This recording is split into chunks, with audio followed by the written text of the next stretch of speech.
Несколько лет назад на Японию обрушился апокалиптический вирус, унесший жизни миллионов ее граждан. С тех пор предпринимались бесчисленные попытки синтезировать пригодную для использования вакцину для борьбы с этим вирусом. Проходили годы и годы без какого-либо прогресса в поиске лекарства от этой болезни. Однако 10 лет спустя человечество совершило прорыв, и, наконец, была синтезирована вакцина ген-нормы. Проводились тестовые испытания, пока не было окончательно доказано, что она пригодна для общественного использования. Ума Шу, главный герой этой истории, был обычным старшеклассником, который пробивал себе дорогу в суровой жизни своей японской средней школы. Будучи застенчивым и замкнутым парнем, Шу всегда было трудно завести настоящих друзей в школьные часы. Он часто заводил разговор с людьми, соглашаясь с тем, что они говорили. Жизнь для него была нормальной вплоть до одной роковой ночи, когда случилось невозможное. В хорошо охраняемом учреждении неизвестная женщина сбегает из своей электронной темницы и спасается бегством под руководством какого-то чувака. Когда она пробирается через оживленную фабрику, несколько роботов-охранников преследуют ее и стреляют в нее тяжелыми снарядами с намерением забрать ее вон отсюда. К счастью, леди удается вырваться из вражеских лап и укрыться в недостроенном здании. На следующее утро Шу отправляется в свою обычную ежедневную поездку в среднюю школу. Когда он ехал в школу, к нему подошла женщина, которая, похоже, была в него влюблена, и заговорила с ним о чем-то случайном. Однако Шу, похоже, больше интересует бронетанковый танк, стоящий по всему городу. Он поделился своими опасениями с девушкой, и она сказала ему, что это городской план действий на случай непредвиденных обстоятельств, на случай инцидента, произошедшего прошлой ночью. Шу молчит до конца поездки и добирается до школы целой и невредимой. В школе Шу ввязывается в драку с одним из своих одноклассников, Сутой, который отчитывает его за то, что он пренебрегает их групповой работой. Ехиро, другой более спокойный одноклассник, вмешивается, чтобы подавить любую растущую ссору, прежде чем войдет учитель. Занятия в школе для Шу проходят нормально, так как у него, похоже, нет никаких проблем. Затем дается небольшое представление о состоянии Японии в данный момент. По-видимому, другие страны вмешались, чтобы оказать помощь Японии в трудную минуту. Теперь, когда все почти закончилось, эти страны начинают оказывать свою помощь. После школы Шу идет к знакомому недостроенному зданию и находит эгоистичную певицу Инари, которая сидит и поет в одиночестве. Потрясенная ее чудесным голосом, Шу спотыкается о банку пива и производит слишком много шума. Инари немедленно прекращает свою песню, чтобы посмотреть, кто там с ней. Шу рассыпается в извинениях. Однако Инари не слишком беспокоилась о нем, так как она была сосредоточена на виде его родного города с камеры видеонаблюдения. Когда она наконец заговорила с ним, она показала ему материал для резинки и сказала, что они должны передать его какому-то парню по имени Гай. Шу пристально смотрит на материал для резинки и начинает видеть вспышки каких-то странных вещей. Прежде чем он успевает что-то понять, группа солдат во главе с их майором Гвинном, врывается в здание, захватывает Инари и вытаскивает ее наружу. Шу сидит там, утопая в жалости к себе и слабости. Когда они с Инари уже уходят, он вспоминает свои последние минуты с ней и захлебывается от стыда. Именно в этот момент робот Инари,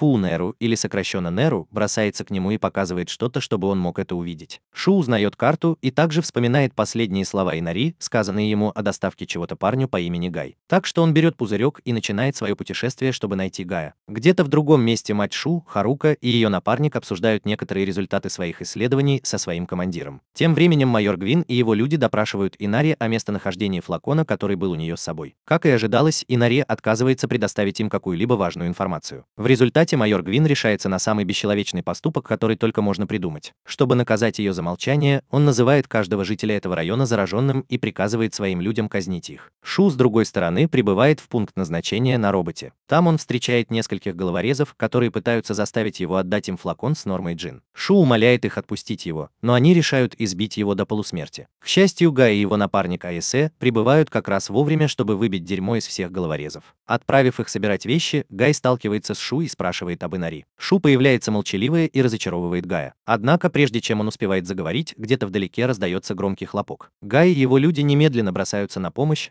в то время как люди майора Гвина громят это место и убивают всех, кого могут найти. Во время драки Инари освобождают из фургона, в котором ее держали. Она сталкивается с огромным роботом и вот-вот будет уничтожена. Однако Шу подбежала к ней и спасла ее. В знак признательности за его помощь, тело Инари претерпевает трансформацию, которая вводит его в транс, позволяющий ему увидеть прежние воспоминания о себе и Инари. Когда он закончил, у него внезапно появилась идея, что нужно делать. Шу внезапно замолкает, и выражение его лица меняется. Он кладет руки на грудь Инари и превращает ее в меч. Затем он использует Инари, которая теперь стала мечом, чтобы разрубить атакующих его роботов. Почти сразу же команда майора Гвина замечает повреждения, нанесенные роботом лейтенанта Сая. Еще один робот немедленно бросается в атаку на Шу. Но это пугает его до чертиков, когда он вскакивает и использует длинный меч в своей руке, чтобы разрубить ракеты, посланные в его сторону. Наполовину. Гай и его подчиненные видели, как Шу уничтожил робота, напавшего на него в нескольких метрах от них. Когда робот, напавший на него, полностью обездвижил его, он подбежал к Инари, которая все еще лежала на земле без сознания. Он поднял узнал ее и позвал по имени, но только для того, чтобы увидеть, как меч, который он уронил ранее, снова превратился в тело Инари. Пока он раздумывал, что делать, робот по имени Неру принес сообщение от парня, который просил Шу как можно быстрее увезти Нари из этого района. Тем временем пилот боевого робота Аиси вмешивается, чтобы помочь Шу и Инари сбежать. Ее противник – смертоносный сын верховного главнокомандующего Дэрил. Дэрилу требуется всего несколько секунд, чтобы полностью стереть робота Аиси в порошок. После боя майор Гвин получает известие о солдате-пехотинца, который справился с целым лейтенантом, таким как Сайок, и сбил его с ног как лист бумаги. Пока он извивается и закатывает истерику как маленький ребенок, ужасный Дэрил входит в офис, чтобы рассказать ему о новой модели оружия. Роботов, которых он создал, чтобы они сражались вместе с ним в войне. Гвин старается быть ближе и ближе к Дэрилу. Этот паршивец отталкивает его и выходит из офиса, улыбаясь как маньяк. Гвин всерьез злится и приказывает своим людям расширить поиски и уничтожить все на своем пути. В заброшенном здании Гай, Шу и Инари отдыхают и готовятся к отъезду на свою базу. Разговаривая с Шу, Гай звонит в штаб-квартиру, чтобы узнать, как там Аисе. Убедившись, что с ней все в порядке, он вешает трубку и поворачивается к Шу. В этот момент Инари просыпается и спрашивает, что думает Гай по поводу ее родов. Гай дает ей понять, что он разочарован тем, что она отдала Шу меч короны виновности. Инари опускает голову от стыда, а Шу пытается дать Гаю понять, что Инари старалась изо всех сил. Однако Гай рассказывает ему немного о той силе, которая была ему дана. Судя по всему, виновная корона – это одна из 3 мощных геномных сывороток, разработанных компанией Гвина. Эта виновная корона обладает способностью извлекать скрытую силу человеческого генома и превращать ее в физические объекты, называемые пустотами. Теперь, когда Шу получил такую силу, у него нет иного выбора, кроме как присоединиться к их делу и бороться со злом, которое преследует Японию. Шу остается поджать хвост и гадать, что же ему делать. Пока он принимает таблетку от простуды на земле, звонит один из парней Шу, чтобы сообщить ему о том, что Дэрил прибыл на место происшествия, чтобы использовать свой печально известный калейдоскоп, чтобы стереть с лица земли район Рапонги. В то время как все ожидают, что Гай и его банда мятежников, которые называют себя преступным миром, сложат оружие и спрячутся в своих крошечных домиках. Гай на самом деле решает дать отпор и уничтожить Дэрила и его банду веселых людей раз и навсегда. Чтобы начать свою операцию, Шу и Инари забираются через вентиляционные отверстия на свои позиции и ждут сигнала к уничтожению. Двигаясь через вентиляционные отверстия, Шу становится свидетелем того, как специальное бюро реагирования на вирусные катастрофы, известное как антитела, избивает одного из жителей Рапонги и просит у них разрешения на убийство их лидера. Местоположение. Прямо перед их зданием отряд антивирусников, возглавляемый Дареллом, убивает нескольких жителей этого района. Шу не может поверить в тот ужас, который разворачивается у него на глазах. Всего через несколько секунд после казни Гай отдает приказ об убийстве. Дэрил приходит в странное возбуждение и быстро запрыгивает в своего робота, чтобы сразиться с нападающими на них повстанцами. Гай и его люди задерживают его на некоторое время, чтобы получить доступ к своей главной мобильной базе. Этот план, казалось, работал некоторое время, пока Дэрил не попал прямо в их ловушку. Гай ненадолго замолкает и звонит Гвину и его людям, приказывая им освободить заложников и сдаться. Конечно же, Гвин никогда бы не пошел на поводу у террористов. Думая, что у него есть главный козырь, он достает калейдоскоп, чтобы использовать его против повстанцев. Он уверенно выходит за пределы своей базы и бросает вызов лидеру гробовщиков на поединок лицом к лицу. Появляется парень и осуждает Гвина и его людей за убийство невинных людей. Гвин спрашивает его о флаконе с генетическим препаратом, который они украли. Он даже ставит им ультиматум, чтобы они выпустили этот препарат. И все же Гай отказывается говорить правду. Вместо этого он молча готовит своих людей к нападению. Когда приходит время, Шу выходит из своего укрытия со своей короной вины и не только крадет калейдоскоп, но и уничтожает всех роботов и людей Гвина вместе с ним. Это озаряет новым лучом надежды глаза жителей Рапонги, которые уже потеряли надежду на то, что с их маленьким городком когда-нибудь случится что-то хорошее. Глядя в пространство с благоговением от того, что он только что сделал, Шу получает то, чего он почти никогда раньше не получал от Гая. Похвалу и предложение присоединиться к похоронному бюро. Шу отказывается присоединиться к ним и на следующий день возвращается в школу. К несчастью для него, Инари переводится в ту же самую школу, чтобы присматривать за ним. После просмотра видео, опубликованного гробовщиками, школьный учитель Шу советует своим ученикам сообщать властям о любых действиях, напоминающих действия гробовщиков. Все узнают Инари как певицу-эгоистку, как только она присоединяется к их классу. После занятий все собираются вокруг звезды-эгоистки, чтобы задать пару вопросов о ее прошлой, нынешней деятельности. Ситуация становится настолько напряженной, что Ехиро, второй друг Шу, вмешивается, чтобы помешать своим товарищам подавить бедняжку Инари. Шу наблюдает за всем издалека и благодарит своего друга за то, что он пришел на помощь Инари, когда она в нем нуждается. Во время занятий физкультурой Шу и Сауда немного поговорили об Инари. Шу называет Инари куклой и вызывает гнев суда. Получив необходимое оскорбление за свое неуважение, Шу заканчивает занятия физкультурой и возвращается домой. Он находит Инари у входа в свой дом и спрашивает ее, что она там делает. Инари игнорирует его и открывает дверь, прежде чем войти, чтобы переодеться. Шу пытается понять причину своих действий, но похоже, ей все равно. Вместо этого она просит у него немного онигири. В другом месте в лаборатории Ката и его напарница Харука, она же мама Шу, докладывают своим боссам о гене Нормы и его открытии в Рапунги. Они обсуждают каналы распространения разработки разрабатывают план, как обойти крупного дистрибьютора, которого они могли бы использовать, чтобы выловить парня. После встречи Катон и его люди начинают допрашивать неизвестного мужчину. Доев свой рисовый шарик, Инари в первый раз разговаривает с Шу, спрашивая его, что он думает о ее присутствии у него дома. Прежде чем Шу успел заговорить, кто-то позвонил в его дверь. Он открывает дверь и видит Ехиро на пороге своего дома. По-видимому, Ехиро хотел пойти посмотреть фильм ужасов вместе с Шу, чтобы они могли больше сблизиться. Он спрашивает Шу, что он думает по этому поводу, но опять же Шу прерывает Инари, которая выходит на улицу и просит его следовать за ней. Инстинктивно Шу следует за Инари до самой общественной лестницы. Там они находят парня, который звонит по телефону, и некоторое время ждут, пока он повесит трубку, прежде чем заговорить с ним. Когда он заканчивает, Гай убеждается, что никто не идет по их следу. Когда они оказываются в безопасности, он рассказывает им о преследователе. Или точнее, ученик из их школы, который был свидетелем всего инцидента в Ропанге. Он называет этого человека Шугар и упоминает в разговоре с Шу, что этот человек – крупный торговец наркотиком, вызывающим привыкание, Норма Джин. Теперь Шу приходится сотрудничать с Инари, чтобы поймать этого человека с поличным. Шу приводит несколько аргументов, спрашивая Гая, как они будут действовать дальше. Гай говорит ему, чтобы он использовал свои способности виновной короны, чтобы вытянуть пустоту из каждого из своих одноклассников и найти того, у кого есть пустота в форме отвеса. Как только они находят пустоту в форме отвеса, они находят своего парня. На следующий день Шу и Инари лежат и ждут своего первого испытуемого. Дуэт обсуждает несколько вещей об энергии пустоты, а затем ждет подходящего момента для нанесения удара. Когда это время наступает, Шу выходит из своего укрытия и случайно касается груди девушки. Вся комната на мгновение замирает, и Шу бросается бежать. Не успел он опомниться, как оказался в сети и был назван плохим парнем за то, что дотронулся до груди девушки. К счастью, Шу удалось скрыться из виду. Пока он прятался, Инари подошла к нему и дала несколько советов о том, как правильно вывести пустоту из людей. Шу поблагодарил ее за совет и приступил к следующему испытуемому Сауде. На этот раз ему удалось вытащить свою пустоту, которая имеет форму большой камеры. Это не их парень. Шу очень доволен своим прогрессом и начинает проверять пустоту каждого человека на предмет наличия прозрачной пустоты. После целого дня неудачных попыток Шу и Инари делают перерыв, чтобы подробнее обсудить пустоты. В какой-то момент их обсуждения Шу становится очень любопытно, и она спрашивает Инари, почему ее пустота имеет форму меча. Прежде чем она успевает ответить, одна из девочек догоняет его. На этот раз Ехиро помогает Шу выйти и ведет их в спортзал. Там он говорит Шу несколько подозрительных вещей, из-за чего ему очень интересно узнать о пустоте Ехиро. Шу набирается смелости и называет его сахаром. Ехиро даже не пытается это скрыть. Он теряет самообладание и обвиняет Шу в том, что тот навлек трагедию на его семью. Ехиро подходит к Шу и поднимает его на уровень груди. Шу засовывает руки в грудь Ехиро и вытаскивает свою пустоту только для того, чтобы увидеть, что она имеет форму копья. Почти сразу же Инари поднимает свой пистолет, чтобы выстрелить в Ехиро. Однако Шу просит ее опустить пистолет и позволить ему самому разобраться в ситуации. Когда Ехиро просыпается, они с Шу дают обещание никогда больше не пересекаться. Проблема решена, не так ли? Уже на следующий день Ехиро предает Шу, когда они идут в школу. Их поезд неожиданно останавливается на автобусной остановке, и Ехиро выталкивает Шу из поезда, чтобы встретить Сигая и его людей из организации «Антитела». Он немедленно арестован. Надев на него наручники, Сигай и его люди сопровождают Шу в их каюту. Тем временем Инари получает приказ от своего шпиона в поезде не вмешиваться в происходящее, чтобы избежать разоблачения. На обратном пути в их заведение Шу глубоко сожалеет о том, что доверил Ехиро свою жизнь. Он даже не подозревает, что его собираются использовать в спасательной операции. Когда его одноклассники узнают новость о его аресте, они все сходят с ума и удивляются, как, черт возьми, это могло произойти в обычное, казалось бы, утро. Тем временем Сигай связывается с одним из своих боссов, чтобы сообщить ему последние новости об аресте Шу и обо всем остальном. Он подозревает, что Шу является неотъемлемой частью похоронного бюро и считает, что может манипулировать им, чтобы заставить его рассказать о местонахождении Гая. Затем он упоминает еще несколько фактов,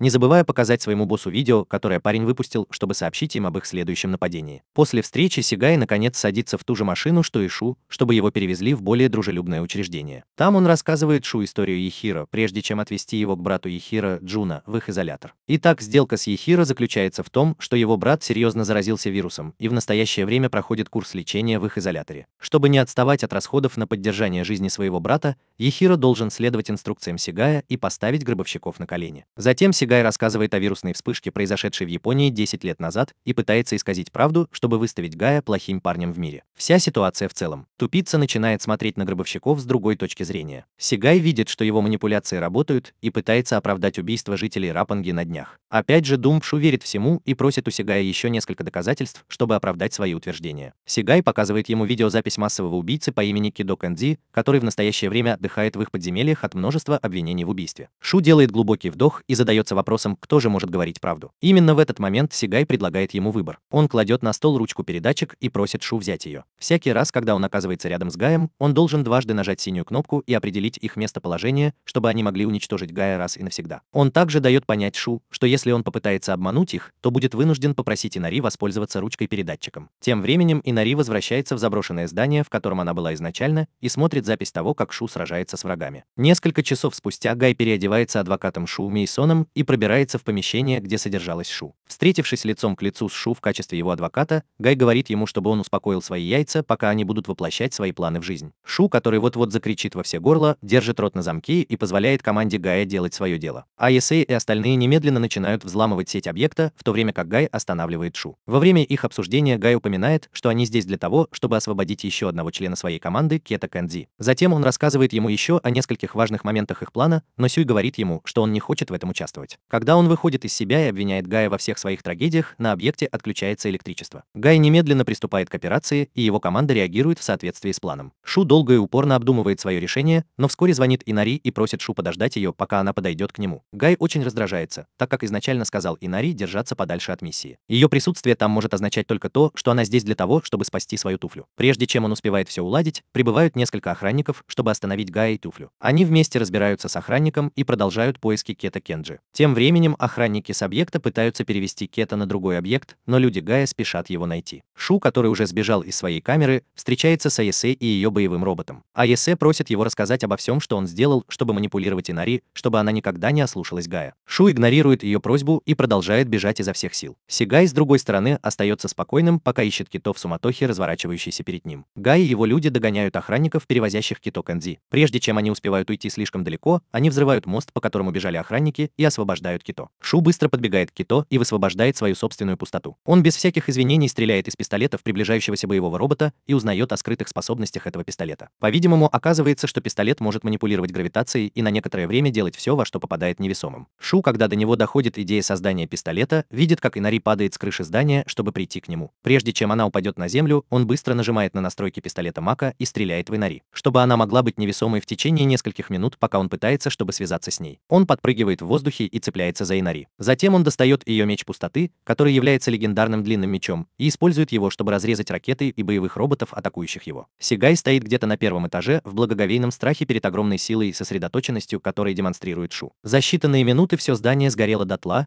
и Шу теперь свободный человек. Прежде чем покинуть его, Гай еще раз просит его присоединиться к похоронному бюро или рискнуть остаться одному. Шу еще раз обдумывает это и решает пойти с Гаем и присоединиться к гробовщикам. По прибытии в убежище гробовщика, Шу сохраняет спокойствие и вспоминает слова Сигая о передатчике, который он взял с собой. После того, как они устроились в своем новом убежище, Гай и его команда немного поговорили о Кета, который все еще спит от усталости. Когда они закончили обсуждение, Гай решил официально представить Шу всей команде гробовщиков. Он привлекает всеобщее внимание и представляет Шу как свою козырную карту. Затем он переходит к разговору об их следующей миссии, которая заключается в захвате военного спутника, который они называют Люцитом. Изначально предполагалось, что Люцит будет полностью готов к работе через 3 дня, но по слухам он уязвим и подвержен атакам сторонних хакеров. Поэтому Гай говорит своей команде, что у них у всех есть 3-дневное окно, чтобы собраться с силами и отправиться на миссию по краже лейкоцитов для сами по себе. И если случится самое худшее, уничтожьте их. Выслушав все, что он хочет сказать, некоторые из его подчиненных протестуют против его плана. Все они только что вернулись с задания и еще не оправились от усталости. Однако Гай проигнорировал его замечание и сразу же назначил Айса ответственным за подготовку Шу в течение следующих 3 дней для проведения пробного теста. Если к концу 3-дневного обучения ему удастся пройти тест, он присоединится к ним в их миссии по захвату Лукачита. После ухода Шу недооценивает силу Исы, так как она передвигалась в инвалидном кресле. Иса показывает ему, кто здесь главный, прежде чем поставить точку. На следующее утро Иса заходит к Шу раздетым и предупреждает его, чтобы он больше никогда не спал допоздна. Переодевшись, Шу ждет, пока его новый тренер расскажет ему о тренировках. Пока она говорит, Шу замечает ручку передатчик в руках Айсе. Он пытается забрать ее у нее, не вызывая никаких подозрений, но Айсе отказывается отдать ее ему. Вместо этого она обещает отдать ему ручку передатчик только в том случае, если он сможет пройти пробный тест. Шу вздыхает и соглашается на ее условия. Далее Иса знакомит Шу с одной из своих коллег, Арго, для небольшой физической подготовки, прежде чем приступить к настоящему занятию. Арго закрывается на 2-й минуте и считает его бесполезным для своей миссии. В течение следующих нескольких сцен Шу проходит интенсивную тренировку под руководством Исы и других старших членов повстанческой группы гробовщика. Инари помогает ему в стрельбе, в то время как Иса наблюдает за ними. В ночь перед пробным тестом Сагай сообщает своему боссу о своих планах относительно Шу. Тем временем Шу оказывается в баре после тренировки. Он видит, как один из ребят с нежностью говорит о Ги. Когда они уходят, он оскорбляет Гая, называя его эгоистичным и высокомерным. Однако один парень там говорит ему, чтобы он взял свои слова обратно. Естественно, Шу поступает правильно и идет в студию Инари. Там он застает ее поющей, как обычно, и немного прерывает ее, прежде чем сесть и поговорить с ней. Он говорит ей, как он был счастлив снова увидеть ее на миссии по побегу из тюрьмы. Он также пытается сблизиться с ней, но Инари отталкивает его, так как Гай приказал ей держаться от него подальше. Снова услышав приказ Гая, Шу следует за Инари, которая идет в комнату Гая и запирает за собой дверь. У Шу разбито сердце, и она вслепую бежит в темный туннель. Там он натыкается на Аяс и сбрасывает ее с инвалидного кресла. Аяса чувствует, что с ним что-то не так, и подразнивает его по поводу его чувств к Инари. Шу думает, что у парня роман с Инари, хотя на самом деле все обстоит совершенно наоборот. Сердце Шу разбивается еще сильнее, когда он погружается в жалость к себе и рассказывает Аясе о своих слабостях. Аясе жалеет его и говорит ему пройти пробный тест на следующий день, чтобы он мог чувствовать себя хорошо. Шу благодарит ее за помощь и пытается помочь ей подняться с земли. Однако Аясе говорит ему уйти, чтобы она могла сделать это сама, и он повинуется. Находясь в комнате, Инари ухаживает за Гаем, пока тот лечится от какой-то неизвестной болезни, которая у него была. Очень рано на следующее утро Гай узнает, что отряд антител нанял несколько наемников, чтобы помочь им остановить гробовщика. Гай игнорирует их и возвращается в безопасное место в Пойнт-Дельта. Чтобы выиграть пробный тест, Шу должен обойти боевого робота и достичь своей цели. После того, как он начинается, все смотрят на Шу сверху вниз, потому что ему действительно трудно пройти мимо робота. В какой-то момент он натыкается на Арго и достает свой пустотный предмет, безобидный пистолет для черных дыр. Шу использует свой мозг и оглушает робота, чтобы тот смог благополучно добраться до места назначения и выиграть тест. Все собрались вокруг него, чтобы поздравить с победой. Аяси также возвращает ему ручку-передатчик и хвалит его за хорошую работу. В этот момент Кета просыпается и тоже поздравляет Шу. Однако поздравления длятся недолго, так как вся группа отправляется наблюдать за ужасным взрывом, который разрушил одно из их укрытий, в котором находился один парень. По-видимому, организация антител проверила разрушительный луч лейкоцитарного спутника на убежище парня и оставила его в очень плохое состояние. Осознав разрушительные последствия лукаскитового бластера, Иса и остальные изо всех сил стараются добраться до Гая. К счастью, им удается получить от него сигнал, сообщающий им об огромном ущербе, нанесенном точке Дельта взрывом лукаскита. Немедленно отправляется депеша, чтобы забрать парня и доставить его в лагерь где-то в окрестностях города. Там Гай получает необходимое лечение, чтобы пережить свои травмы, прежде чем он расскажет команде об их новом плане. Когда он закончит лечение, он соберет свою команду и расскажет им об их новой миссии. В ближайшие несколько часов Гай и его команда должны проникнуть в центр управления люцитом в дамбе и взломать механизм управления люцитом, чтобы они могли сбросить его с орбиты и спасти Японию от диктатуры. Теперь осталось только распределить роли между каждым сотрудником похоронного бюро, чтобы операция прошла гладко. В какой-то момент Шу протестует против планов Гая, так как это самоубийственно и рискованно для всех участников. К сожалению, для него никто не согласился с его аргументами, так как все встали на сторону Гая. Шу закрывает голову от стыда и выбегает на улицу, чтобы подышать свежим воздухом. Инари присоединяется к нему позже и не дает ему слишком много думать о своей заднице. Она дает ему несколько инструкций и предупреждает, чтобы он следовал всему, что она говорит в письме. В нескольких сотнях метров от них Сигай и его босс обсуждают возможное нападение на их базу со стороны гробовщиков. Босс, хотя и желает, чтобы запуск сайта Лукас прошел успешно, тем не менее говорит Сигаю, чтобы он был готов к этому. В механическом отделе Дэрил настраивает своего боевого робота и обещает, что в следующий раз, когда они столкнутся лицом к лицу, он будет гораздо жестче обращаться с Умой Шу и гробовщиками. Инари, с другой стороны, можно увидеть, как она купается в утреннем тумане, вспоминая свои предыдущие моменты с Шу. Неподалеку от нас можно увидеть Гая, который рассуждает о нападении на сайт Лука. Судя по всему, Кио, его куратор, не погиб после взрыва. Однако из-за боли, которую она испытывала в тот момент, Гаю пришлось лишить ее жизни и избавить от страданий. Гаю было неизвестно, что Шу стояла по другую сторону двери рядом с ним и подслушивала его мысли. Когда он узнает об этом, будет уже слишком поздно. Шу по-прежнему считает его плохим лидером. Он даже наносит ему удар кулаком в лицо, который Гай ловко отбивает. Шу с удивлением видит, как Гай наказывает себя за то, что он является лидером самой известной повстанческой группировки в Японии. Он пристальнее вглядывается в его глаза и убеждения и меняет свое мнение о нем. Гай по-прежнему хороший человек. Он помогает Гаю подняться и готовится к его миссии, явно на стороне гробовщика. В следующей сцене гробовщики начинают атаку на установку контроля люцита на плотине. Аяс использует одного из боевых роботов Дэрила, чтобы сразиться с самим Дэрилом и его новым боевым роботом, в то время как остальные убивают охранников и силой проникают в безопасное место. Гай вместе с Кидо, Инари и Шу отправляется на поиски диспетчерской. Когда им это удается, они проделывают дыру в двери и проникают внутрь. Охранники немедленно начинают наводнять этот этаж, но Инари остается позади и сдерживает их всех, чтобы ее люди могли безопасно добраться до центральной диспетчерской. Почти сразу же начальство получает предупреждение и начинает принимать превентивные меры, чтобы предотвратить любой вред от прикосновения к их механизму управления ядром. Даррелл, услышав о проникновении, бросается в диспетчерскую и стреляет из своего оружия повсюду, чтобы уничтожить Гая и Шу. Шу держит пистолет, чтобы взломать стержни управления сердечником, в то время как Гай уничтожает боевого робота Дэрила. Гай уничтожает робота и узнает плохие новости слишком поздно. Во время драки с Дэрилом он случайно попал пулей в стержень управления сердечником и повредил его. Теперь, когда он поврежден, спутник Лукас Сайт может сойти с орбиты и упасть на Японию. из-за того, что во всем Токио отключены электричество и передача. У Гая и его людей не остается другого выбора, кроме как сотрудничать со своими врагами, чтобы спасти весь Токио и Японию. Гай собирает Шу, Инари и Кито, чтобы встретиться с Сигаем. Когда они встречаются, он заключает сделку с Сигаем. Пока Гай использует ручку передатчика от Шу, чтобы перенаправить спутник к безопасному месту катастрофы, Сигай стирает имя Шу из своих систем на всю жизнь. У Сигая нет другого выбора, кроме как принять условия, как бы неприятно это ни звучало. Парень немедленно начинает действовать и начинает искать способ найти безопасное место крушения. Он планирует пожертвовать собой, держась за ручку до конца. Однако Инари и Шу не собирались этого допустить,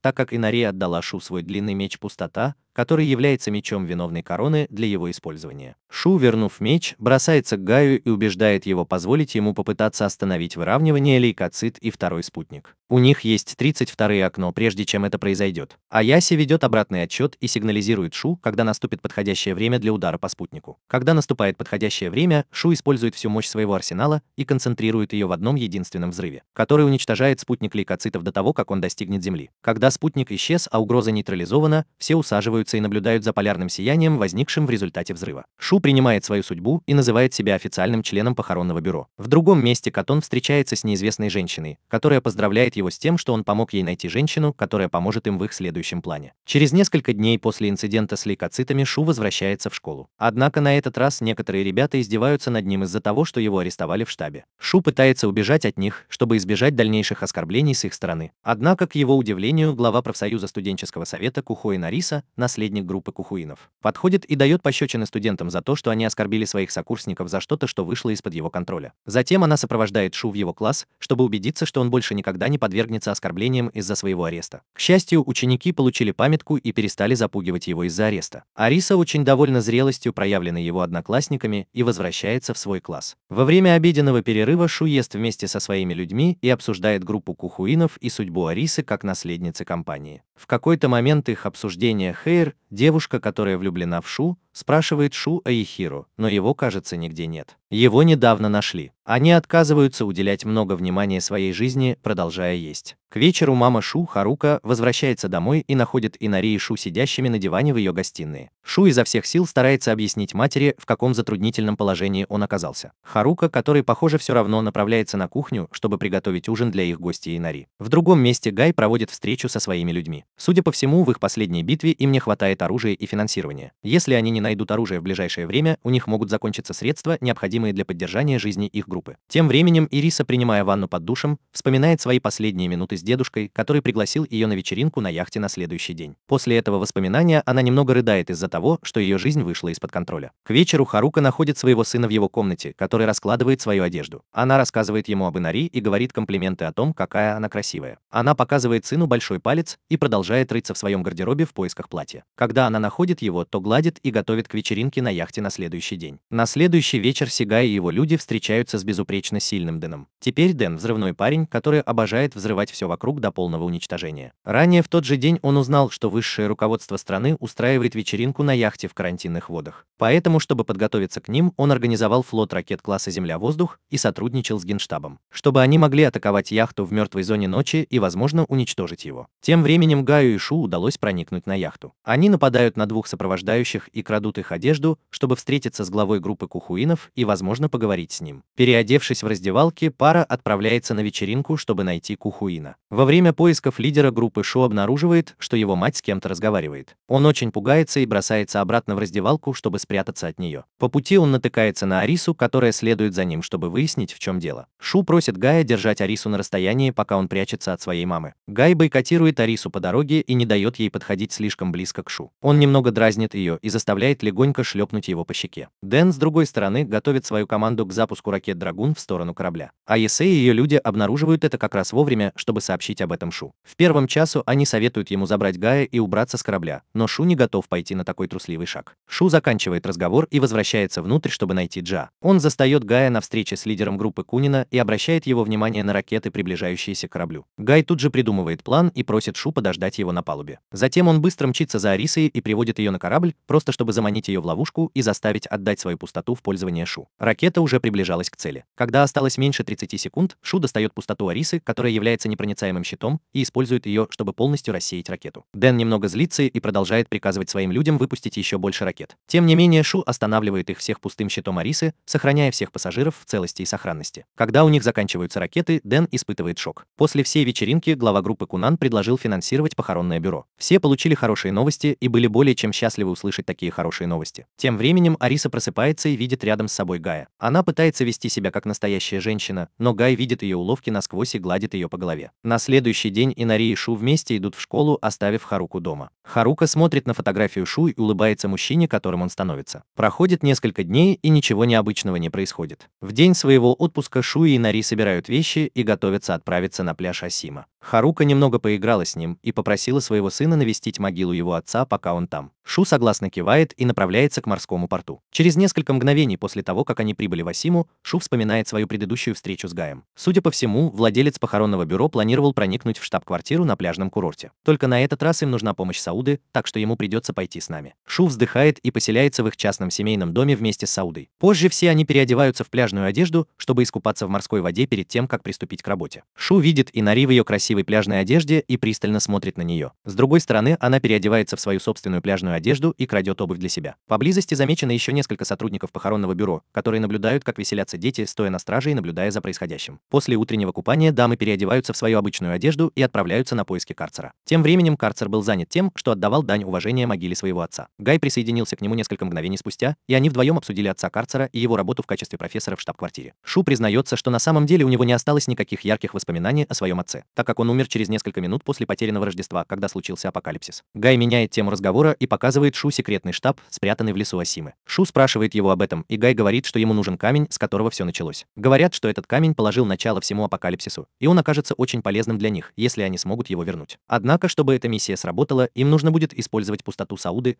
а миссия начнется в 10 вечера той же ночью. Позже девочки обсуждали свою жизнь в школе, принимая ванну в институтской сауне. В какой-то момент все они стали подтрунивать друг над другом по поводу своего тела и смеяться над этим. Тем временем Суда дает понять Шу, что он будет встречаться с Инари, что бы ни случилось. Шу, который не чувствует никакой угрозы, подходит к нему и спрашивает Суда, готов ли он пойти с ней сегодня вечером. Сауда кивает в знак согласия и готовится двигаться дальше. Гай, с другой стороны, заканчивает все дела со своими людьми, прежде чем приступить к рискованной миссии к 10 часам. Ариса также еще раз смотрит на фотографию Гая, гадая, кто бы это мог быть. Шу вместе с Сеутой вынашивает план, как взять Инари на прогулку по курорту до наступления темноты и подойти к нему поближе, прежде чем усадить ее в желаемую позу. Их план проходит очень успешно, и Сауде удается произвести впечатление на Инари эгоистичной песней, которую он пытался сочинить. Шу испытывает сильнейший шок в своей жизни, когда Инари впечатляется его работой. Сауда, осознав, насколько важным был для него этот момент, начинает признаваться в своих чувствах к Инари. Шу не может этого допустить, так что он выходит из своего укрытия и достает пустоту Суты, прежде чем произнести 3 волшебных слова. Через несколько секунд все остальные члены группы гробовщиков выходят из своих маскировочных костюмов, чтобы осмотреть ситуацию. Теперь, когда Шу разрушил их шанс, все, что им нужно сделать, это двигаться вперед и сократить свои потери. Они немедленно приступают к реализации своего плана по проникновению на объект. В другой части учреждения Катон подходит ко входу и открывает дверь, используя карточку отца Шу. Почти сразу же здание закрывается. Шу и Гай немедленно бросаются за камнем, пока все здание не заперло их изнутри и не лишило возможности выбраться. Они подходят к механическому помещению и ждут, пока оно изменит свою форму, прежде чем вальсировать в центральном сейфе. Они открывают сейф и обнаруживают, что камень был перемещен. Оказывается, Катон видел, как они приближаются, поэтому он передвинул камень в более безопасное место, чтобы скрыть его от них. Они немедленно прекращают свою миссию и возвращаются на курорт. На следующее утро Сауда просыпается и обнаруживает рядом с собой Шу. Он спрашивает об Инари и узнает, что прошлой ночью Шу помешала ему рассказать Инари о своих истинных чувствах. Сауда очень злится на Шу за то, что он не сказал ему о своих чувствах к Инари. Шу также отвечает ему той же энергией, говоря, что он никогда не знал, что Сауда испытывает такие же чувства к Инари. В конце концов, дуэт целуется и накладывает макияж, прежде чем вернуться в город, чтобы продолжить жизнь старшеклассников. По дороге домой Шу просит Инари рассказать ему немного больше о пустотах. Инари объясняет несколько вещей о них, в том числе о том, что они могут меняться по мере того, как меняются сердца людей. Ехиро возвращается в город после того, как купил продукты для себя и своего брата. Вернувшись в свое убежище, он обнаруживает, что там происходит что-то подозрительное. Ехиро впадает в паранойю и быстро меняет свое местоположение вместе со своим раненым братом Джуном. Всего через несколько минут после его ухода, Сигай и его люди выслеживают Ехиро в том же самом месте и после этого ничего не находят, допрашивая находившихся там людей. Однако Сигай замечает несколько осколков на земле и приходит к выводу, что тот, кто покинул это место, место уже сделал это не так давно. Тем временем Шу и Гай обсуждают несколько вещей о следующей миссии во время съемок сцены из фильма. Гай говорит Шу, что уходит на несколько дней, чтобы заняться чем-то, что требует его присутствия. Заяц заходит к ней и замечает, что ее возлюбленный становится все более уверенным в себе. Хотя это и хорошо, она все еще беспокоится из-за внезапной перемены в его характере. Во второй половине дня она обсуждает эту же проблему со своим одноклассником в пустом классе. Несколько мгновений спустя Шу проходит мимо их класса и случайно роняет свой чайник в форме тигра. Он говорит привет, извиняется за то, что помешал, а затем идет за своим чайником. Друзья Хэйр рассматривают это как возможность устроить так, чтобы ее подруга провела некоторое время наедине с Сюйчаном. Она использует этот шанс и выбегает из класса, оставляя Шу с Хэйром. Тем временем штаб-квартира начала официальное расследование в отношении человека, который воспользовался удостоверением личности отца Шу, чтобы проникнуть в лабораторию. В тот день после уроков Хэйр последовал за Шу в магазин за продуктами. По дороге туда Шу спросила Хэйр, много ли у нее будет сумок после того, как она соберет свои вещи. Хэйр ждет подходящего момента, чтобы признаться Шу в своих чувствах. Внезапно поезд останавливается, и Ехиро, который некоторое время отсутствовал, врывается внутрь и бросает шкатулку с лекарствами как раз перед тем, как Хэйр произносит 3 волшебных слова. Как только он оказывается внутри, поезд немедленно трогается с места, оставляя преследователей Ехиро позади. Шу зовет Ехиро и просит его извиниться за то, что он сдал его федералам. Однако Ехиро отказывается это делать. Вместо этого он дразнит Шу и спрашивает, не хочет ли он устроить сцену прямо в поезде. Шу понимает, что ему нужно немного успокоиться, прежде чем задавать ему какие-то странные вопросы. Он просит Хэйр самостоятельно пройтись по магазинам,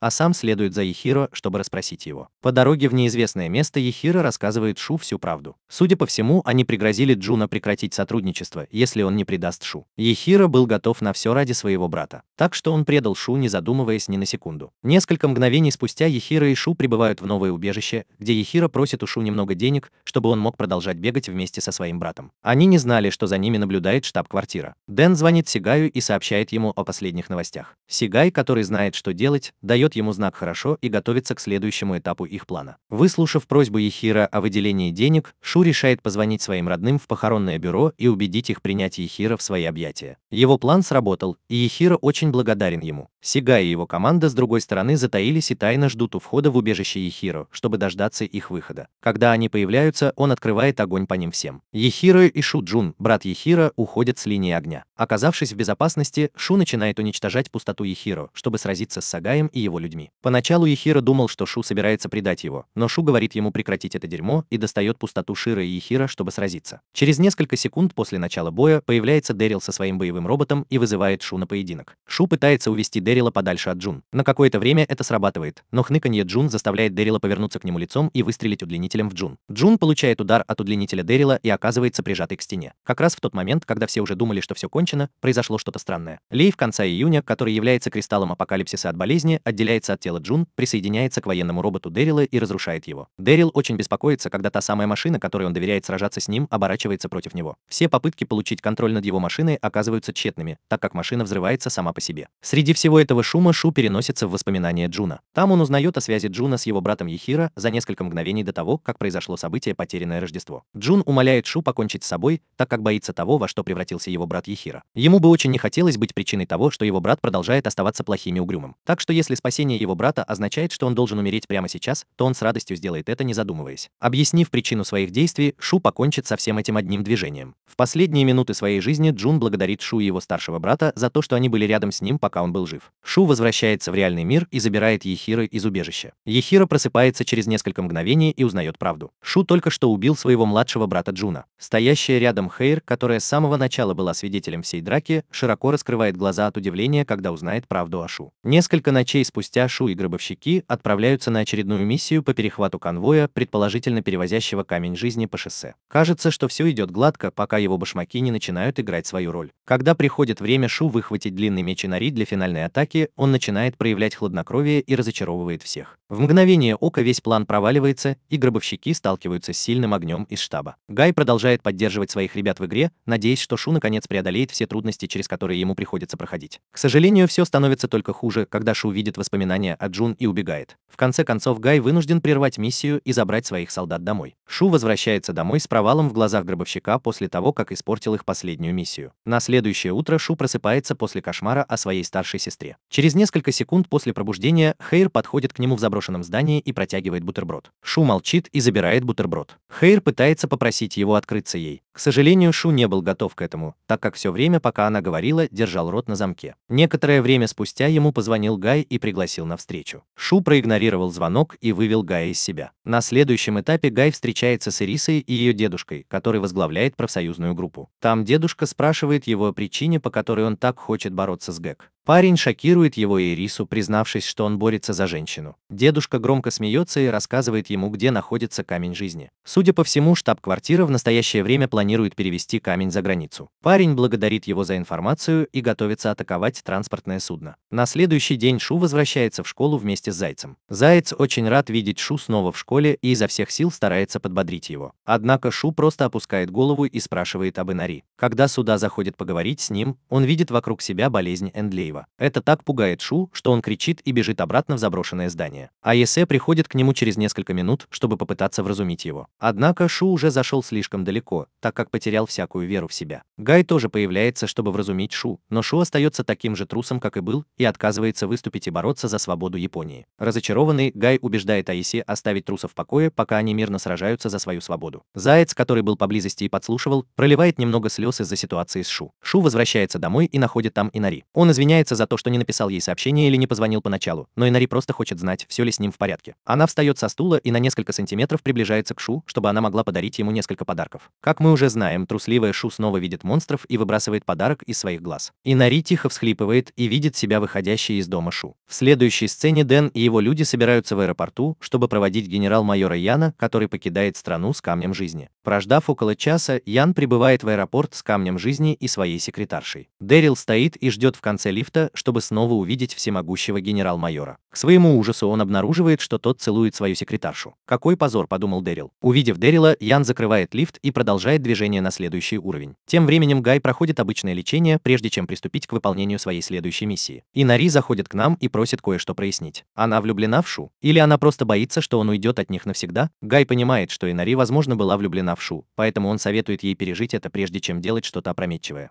Хейр, находясь в классе, получает сообщение от Шу, в котором просит ее прийти к нему в заброшенное здание. Тем временем Харука расспрашивает Ката, своего бывшего партнера, о том, как он заполучил ключ-карту ее покойного мужа. Ката улыбается и рассказывает ей все, что знает о том, как Шу и он присоединились к похоронному бюро. Естественно, это становится огромным шоком для Харуки, но она сохраняет хладнокровие. Сделав все необходимые приготовления, чтобы перехватить Яна и его посылку в воздухе, Гай и его люди залегли и ждут, когда генерал-майор покажется, чтобы они могли нанести удар. Чего он не знал, так это того, что Сигай уже предвидел их приближение и спланировал все заранее. Гробовщики все еще продолжают выполнять свой план в обычном режиме, уничтожая весь парк охранников, охраняющих аэробус генерал-майора. Они, ничего не подозревая, забираются в самолет, думая, что найдут там Яна и прикончат его. К их удивлению, в самолете никого не оказалось. Даже пилоты отсутствовали. В этот момент самолет сразу же взлетел и начал движение. С этого момента Сигай запускает свой план и активирует камень жизни. После прибытия в заброшенное здание Заяц пытается поговорить с Шу. Шу проявляет к ней неуважение, целуя ее. Заяц чувствует, что происходит эмоциональная манипуляция, поэтому она дает Шу пощечину и пытается вразумить его. Она рассказывает ему все, что ей удалось собрать, и дает ему понять, что он уже теряет свою уверенность в себе из-за инцидента, который он не мог контролировать. Хотя она была права, и, к счастью, Шу это знала. Однако, прежде чем он успел что-либо сказать, камень жизни начал действовать в полную силу. Сагай транслирует песню со скалы на весь город и заново запускает потерянный рождественский апокалипсис. Через несколько минут весь Токио снова оказывается поглощенным кристаллом, и повсюду царит хаос. Кристалл воздействует на парня, и он падает, ослабев от боли, вызванной болезнью. Дэрил, с другой стороны, так разозлился на верховного главнокомандующего, что выследил его и секретаря, прежде чем покончить с ними в тот же миг. Катон, поняв, что верховный главнокомандующий убит,